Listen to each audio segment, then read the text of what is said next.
Hi, my name is April. Let's talk about books.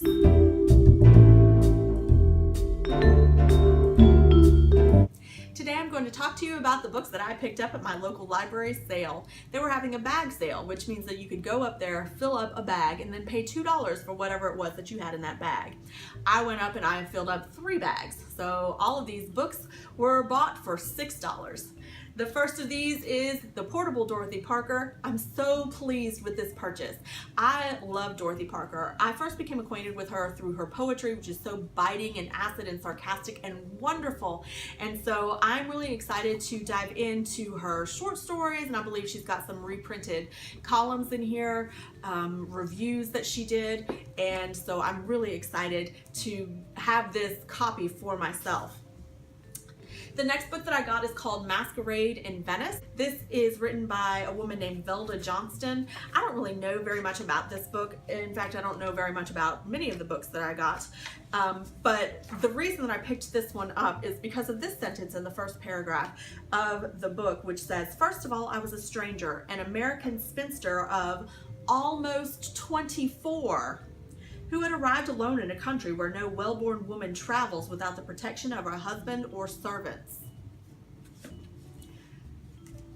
I have been to Venice my own self, and when I went, I believe I was 33, and I went by myself. So that just kind of intrigued me, and it kind of pricked my sense of humor a little bit, so I am excited to read that as well.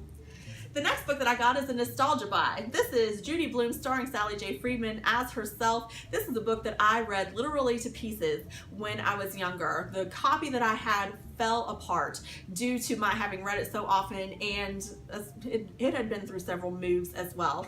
And so when I see books that I loved as a kid at book sales or charity shops or anything, I love to pick those up because first off, I will read them again, of course, but then eventually I'll probably pass this on to my niece and nephew and hope that they will love it just as much as I did. I like to go through these book sales and pick up stuff that will make me like a better reader or more cultured reader. So I picked up this book. It is Notes from Underground, White Nights, The Dream of a Ridiculous Man, and Selections from the House of the Dead by Fyodor Dostoevsky.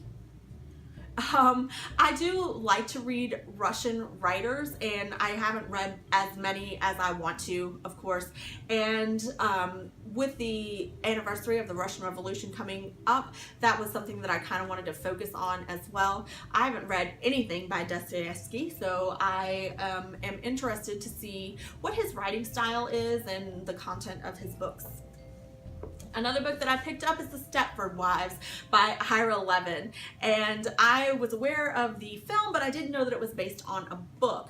And the film, of course, is a cult classic. I haven't seen it, but I know what it's about, and so I'm wondering if the book is anywhere near as good, if like maybe it was as popular as the film was during its time. I picked up 2 Agatha Christie books, The Clocks and Elephants Can Remember, and these I believe are both Poirot books, which is why I haven't read them, because I haven't spent a lot of time with Poirot. As I've said in another video, I am totally a Miss Marple girl, but just, you know, in the interest of expanding my reading and figuring out more about Agatha Christie herself. Then next, I actually picked up 2 copies of Willa Cather's Death Comes for the Archbishop, and that's because I mistook these for Murder in the Cathedral, which is a play that I'm always trying to pick up copies of, but I forgot its title, and Death Comes for the Archbishop, that's pretty much what happens in Murder at the Cathedral. At any rate, this book, it looks like it's about a Catholic priest who in the 1800s goes to the western United States, probably as a missionary for the Native Americans, and it looks like the Mexican population there. But according to this, it says he lives gently, which I think probably means that he's not one of those types of missionaries who just tries to eradicate the native culture. I've read some Willa Cather, My Antonia, Oh Pioneers, and I really liked those books, so we'll see how I feel about this. And as far as the extra copy, I can always donate one to my school library, or I can just give it away to a friend if I really like this book and want to recommend it to someone.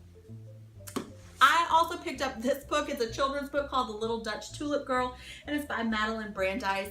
And this book was published in the 50s, I believe, and it's a children's book. Look at the print on here. I like to pick up children's books, again, because eventually I'll probably pass them on. You can see the photographs in here. She says that these are her own children, and I'm guessing that this is just kind of what it's like to live in the Netherlands. But I do have quite a few of older children's books, so that's just an addition to my collection, at least until I pass it on. The newest book that I picked up is this one. It's called 3 Cups of Tea, and it's by Greg Mortensen and David Oliver Rellin.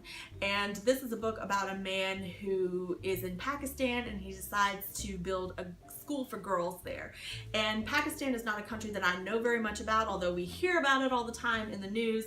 And so that's one of the reasons that I wanted to pick it up. Additionally, because I am interested in the lives of girls in some of these countries, because we typically only hear bad things about that. And surely everything can't be bad, but I am interested to read that. Everything else that I picked up is related to theater in one way or the other, because I am always looking for copies of scripts and plays and things for my classroom, and just because I have a vested interest in it. So the first one that I picked up is this book called Beckett. It's by Jean Anouilh. Again, I thought this was Murder at the Cathedral. I think it is the same story. I'm gonna get that book someday. Then I picked up 3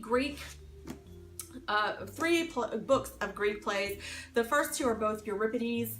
So this has Medea, Hippolytus, and Helen, and this one has Electra, the Phoenician women, and this word.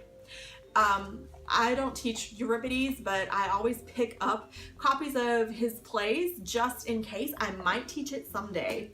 And then I picked up Sophocles, the Theban plays. This has the Oedipus trilogy in here, Oedipus Rex, Oedipus at Colonus, and Antigone. And I do teach 2 of those. I don't teach Oedipus at Colonus because I don't really care about that one. But again, anytime I see any copies of those scripts, I will pick them up because you can't have too many. I also picked up a book of George Bernard Shaw's plays. This is actually volume 3 of the complete set. They didn't have the complete set, and so the books that are the plays that are in this one are Arms and the Man, Caesar and Cleopatra, Candida, The Devil's Disciple, Don Juan in Hell, yikes, Man and Superman, and Mrs. Warren's Profession. And the only one that I've read of these is Mrs. Warren's Profession. So again, whenever I see something like this, I pick it up from my classroom library, and as a just in case I decide to teach that one day sort of helper. Then I also picked up this book, The Usborne Introduction to Acting in Theater, and it is a lower level intro to theater, and I picked this up because I just like having illustrations for my kids to look at, because some of them are such visual learners that if I just stand up and talk in front of them, they're not going to pay attention or they're not going to learn anything. But if they can look at something, that's good. And this could also be used as remediation for some of my lower learners, or for people who just need, you know, a little bit of extra help. So that's why I got that one. The next one I got is only a little bit related to theater. It is called To Prove a Villain, The Case of King Richard III by Taylor Littleton and Robert R. Ray. And this was published in the 60s.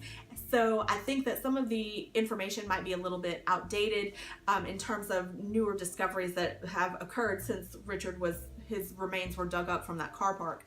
But the first part of this book is actually the Shakespeare play, Richard III, and the last part of this book is The Daughter of Time by Josephine Tey. And I, of course, have read both of those, but I didn't expect to have like the entire text of either of them in here. And then the rest are excerpts from books and articles from Thomas More, Virgil, the Abbey of Croyland, Walpole, Dickens, all of them, I assume, having something to do one way or the other with either proving that Richard III was a terrible person or that he was not. Richard III is my favorite Shakespeare play, and he's also one of my favorite people to read about historically, so of course I snapped that up immediately. Then I also picked up this book, which is called Shakespeare's Globe Playhouse, and it is by Erwin Smith. And it's essentially kind of like almost an architecture guide to rebuilding the globe. This was published in the 60s, so it was actually before the newer reconstruction of the globe that is in London right now. And I have been there and I love it. But it looks like this is just kind of going into depth in terms of how you would put it together. There are floor plans and scale drawings in it, as well as photographs of a model that was built by a guy. Let me see. It's just a scale model, so it's not gigantic, but you can see a little bit of that. And as far as I know, at least according to what the tour guides at the Globe said, is they used as much historical documentation as possible when they built the newer globe, down to everything in it being built of wood, which is why you will see everywhere these buckets that are to be used in case there's a fire, because the original globe, of course, burnt down twice.